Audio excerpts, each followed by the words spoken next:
Hi, this is Mike from Mike's Unboxing Reviews and How To, and today we're going to take a look at my build in the Sahara P10 SYNC. Let's make things a little better.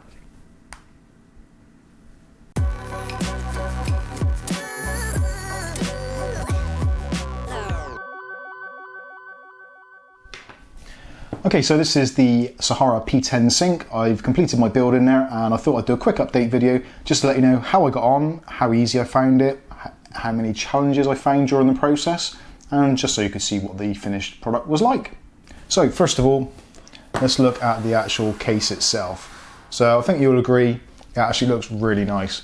I've put in there a relatively low-end system, so it comprises of a Ryzen 3 2200G, a RX 480, we've got the standard AMD cooler, we've got 16 gigs of RAM, a 240 gig SSD. There's also a separate drive which is a removable USB, but I've taken that out of the equation for this section of the video. So at the moment I've got the standard case with the RGB strip on the front illuminated, the rear fan, and I've also got two additional fans, the Pirate fans, which are in the roof area. Now these don't actually come with the case as standard, these were bought as additional extras, and they are actually really cheap. You can pick them up for about £8 on Amazon, which I think for an addressable RGB fan is actually pretty darn good value. So let's take the side panel, the tempered glass panel off and give you a quick look inside. Now the tempered glass panel is held on by 4 thumb screws, and there are also rubber grommets that the glass sits on to prevent vibrations coming through, and also to secure the glass when you don't have any screws actually attached. So you don't have to worry about the glass coming off just when you don't want it to. So as I said in my previous video, the glass on the side is a kind of like a grey smoke tint. It's not particularly dark, but you can still see what's going on inside the case, but it's not a completely clear glass, so you don't have to worry about wiring too much. Having said that, cable management on this was actually a lot easier than I was expecting it to be, considering we've got a lot of extra wiring for the addressable RGB controller, the 3 additional fans and the LED strip. Things were managed relatively well, as you'll see when we flip it around. But from this side, everything was pretty simple. So the motherboard in there is the ASRock B450 Pro 4, which is fitted in absolutely fine. We could have got in there a bigger motherboard, an extended ATX board. That would have been no problem at all. There's plenty of room coming this way, and you've still got room for a radiator and fans and still get the board in. Where the cutouts are for the power supply, there's a little bit of a gap between that and the motherboard, but again, it's not a massive problem, and actually it's worked out quite nicely. On this particular board, the USB 3 header is on the side of the board rather than being at the base, so that was a little bit ugly, but still, because it's black cabling, it fits in quite nicely, and it isn't that distracting. The cabling for the graphics card, the PCI Express hole, is actually right on the end of where the RX 480 is, so that actually doesn't look too bad at all. Moving down to the very bottom for the HD audio and the other connectors, USB 2, the RGB header, and also additional fan headers, reset headers, all that kind of stuff. Fortunately for this particular board, the headers have actually worked out to be in exactly the place where the cutout is by a complete stroke of luck, although I think on most boards it's going to end up being in a very similar place. So the wiring down there has ended up being extremely neat.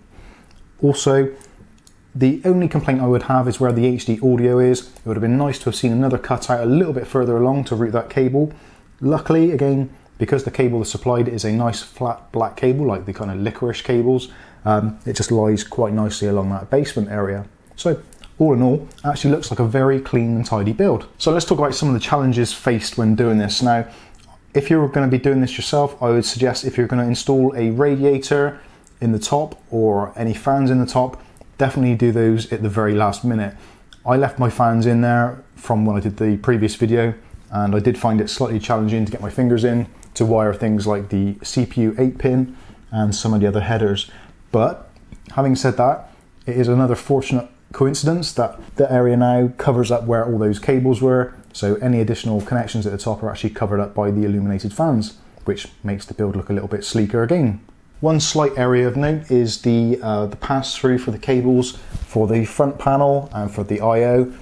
It is a little bit on the low side, so you can actually see the cutout and some of the cables, but again, because they're black, they do tend to hide quite well. Not a deal breaker by any means, but would have been nice for the access to be either a little bit higher up. There is another kind of grommet on the side, which is quite narrow, which you possibly could get the cables through, but they may be on a slight angle and you may end up kinking the cables or damaging them, which is the last thing you want to do. So, course of least resistance, they went through the routing hole at the top. Now, as you can see, actually, before I turn it around, you can see that obviously I've got a rear fan and I've got the top two fans. So I've worked on a negative pressure principle on this. So cool air is being drawn in from all around the chassis, from this large front area, from the perforated back panel.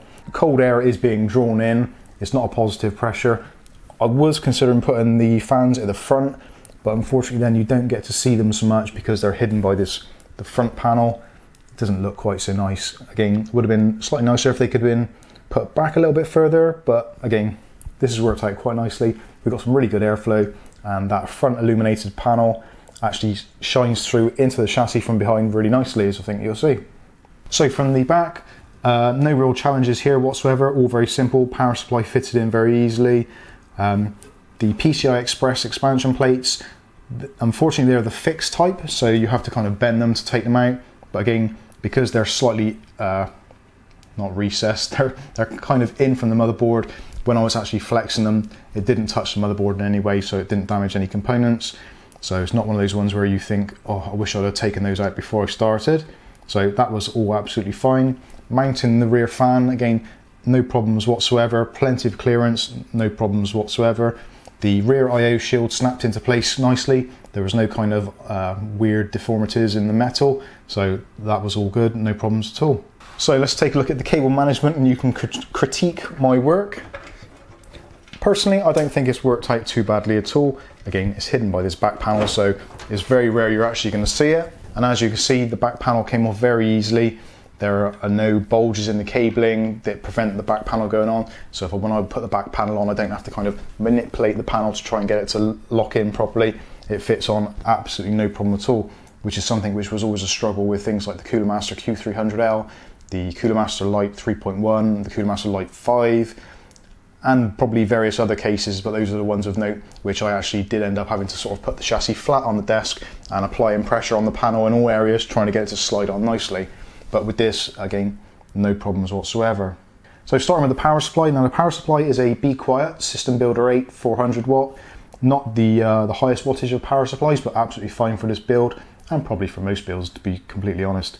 The power supply, I deliberately went with this because it isn't a modular power supply, and also the cables have got this kind of braiding on, which adds a little bit more bulk to it, which I thought would actually be a good choice to use to actually test this case to the limits of what you can actually stuff in there without it causing a problem. The cable going up to the 8-pin connector, that was no problem at all. That routed around quite nicely into this side panel and up through the top. The PCI Express cable, again, no problem, straight in there. Same with the 24-pin connector. Even though this is quite a thick, bulky cable, it could be cabled in a little bit nicer along there maybe, but again, it's absolutely fine, doesn't cause any problems at all. Now, one thing I did end up doing, which I'd probably recommend to anybody who's building with this case, is the RGB controller. Now this was in a position previously which was down here, which brought all of this cable in right down and also took up a bit of room in this area, which I found I needed to route some of the cables through. The cables for the I/O could have done with being a little bit longer, but again, it's not a deal breaker by any means. It's fitted in really nicely. The controller actually makes a little bit more sense there, so you can route the power cabling and that kind of stuff all down this front channel. As you can see at the top here, I've got the cabling for the fans. There was quite a lot of overspill from the fans because they do give you quite a generous length on the cable, so I folded those up and I've used some cable tie wraps on those. You could quite easily tuck it all up inside that top section if you wanted to hide it all together, but I thought actually for the purpose of this video, it's actually a good idea to show you the cables all bunched up there, just so you can see what you can do and where you can hide them. I didn't remove the SSD trays, didn't find any need to. I could have possibly put cabling in there and cable tied it down, but again, it wasn't necessary at all. Now there were a few people that commented that maybe the hard drive trays could be a potential problem because they take up valuable space in this basement area. But I found that with a little bit of careful management of those cables, got no problems at all. I've actually got the SSD mounted in the top one, and I've still got enough room to mount a 3.5-inch drive in the bottom should I wish to. That is still completely accessible. What I've done is there's some elongated cutouts on the side rails of the hard drive section or enclosure, so you can actually run the cable from the power supply straight through those holes. And I've taken one connection, which is the molex connection for the RGB controller. I've taken that along the very bottom through the hard drive caddy range and out the other side, so that's tucked in there nicely. The SATA connector, again, I've taken through the connector in there to keep this area free, so it goes through those holes and it's bunched up in that top section, so the extra cables are there. If I want to add the extra hard drive, I can just unplug that cable, which is hidden behind the sled, and put it in the bottom one. So that is all good. Plenty of room, worked out to be a actually really tidy build, so really happy with it, no problems at all. I would love to know what your comments are. Do you think this is tidy enough? Do you find this to be acceptable? I appreciate it is a more budget orientated case at kind of £50 or $50-ish.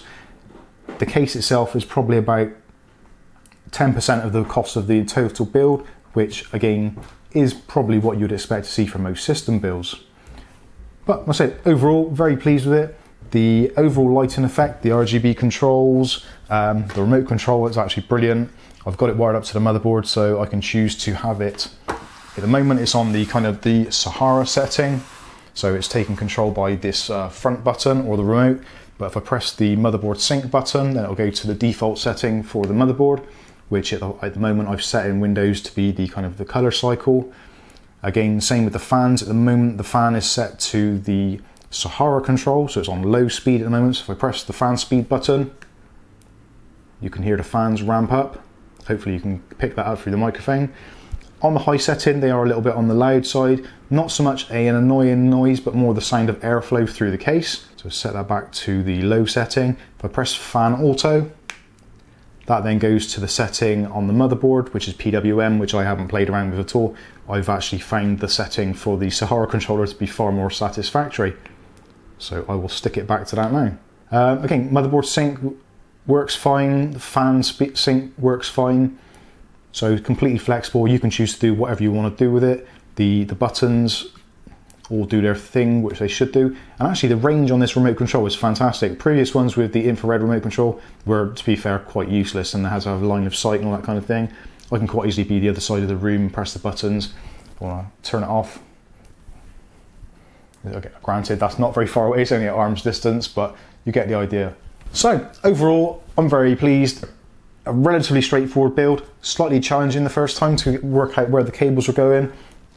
To summarize, I would definitely move the RGB controller, which is on the stuck onto the back of the case. Move it up, try and keep your cables high and out of the way to give you more room for your SATA cables and power cables and all that kind of stuff. So hopefully you've enjoyed this video. If you have, give it a thumbs up. Don't forget to click on subscribe and the chime notification, so when there's new videos come out, you get notified of it, hopefully. But that's pretty much it. I've been Mike. This is Mike's Unboxing Reviews and How To. This has been the Sahara P10 SYNC, and we'll catch you in the very next video. Thanks for watching.